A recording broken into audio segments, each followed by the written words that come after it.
নতুন বছরের প্রথম দিনে শিক্ষার্থীদের হাতে বই তুলে দিতে পারা বর্তমান সরকারের একটি গুরুত্বপূর্ণ অর্জন এমনটা মনে করেন প্রাথমিক ও গণশিক্ষা উপদেষ্টা।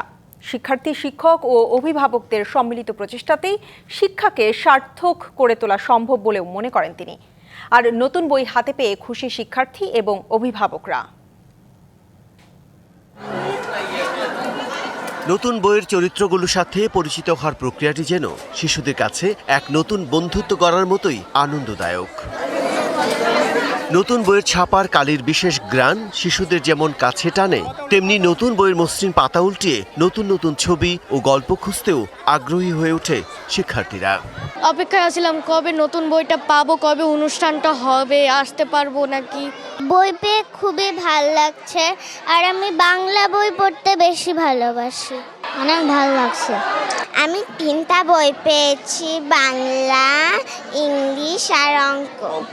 হাতে নতুন বই পেয়ে খুশি শিশুদের মতো অভিভাবকেরাও।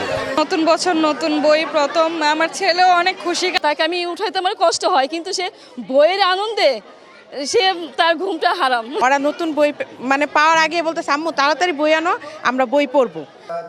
রাষ্ট্রীয় শোকের দ্বিতীয় দিনে রাজধানী শেরে বাংলা নগরে আবুল বাশা সরকারি প্রাথমিক বিদ্যালয়ে শিক্ষার্থীদের হাতে নতুন বই তুলে দেন প্রাথমিক ও গণশিক্ষা উপদেষ্টা। বলেন, শুধু ব্যক্তিকেন্দ্রিক নয়, সামাজিক ও রাষ্ট্রীয়ভাবে শিক্ষার্থীদের সফল মানুষ হিসেবে গড়ে তোলার স্বপ্ন দেখতে হবে। আমরা প্রাথমিক শিক্ষায় যে পরিবর্তন আনার চেষ্টা করছি, আপনাদের সবার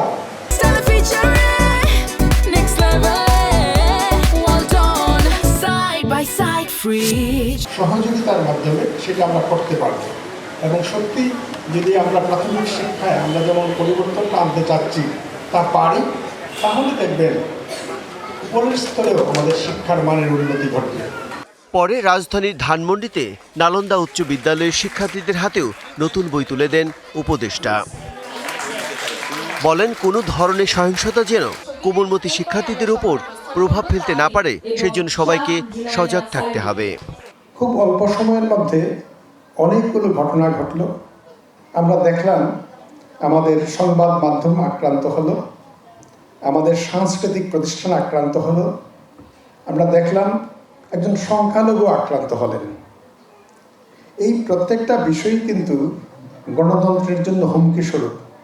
বিএনপি চেয়ারপারসন বেগম খালেদা জিয়ার মৃত্যুতে রাষ্ট্রীয় শোক পালনের জন্য এবছর কোনো উৎসব পালন না করা হলেও শিক্ষার্থীরা নিজ নিজ বিদ্যালয়ে বই পাবে। তবে প্রথম দিনে শিক্ষার্থীরা সব বই পাচ্ছে না, ক্রমান্বয়ে তাদের হাতে তুলে দেওয়া হবে। Bijan Kumar Das, DBC news, Dhaka.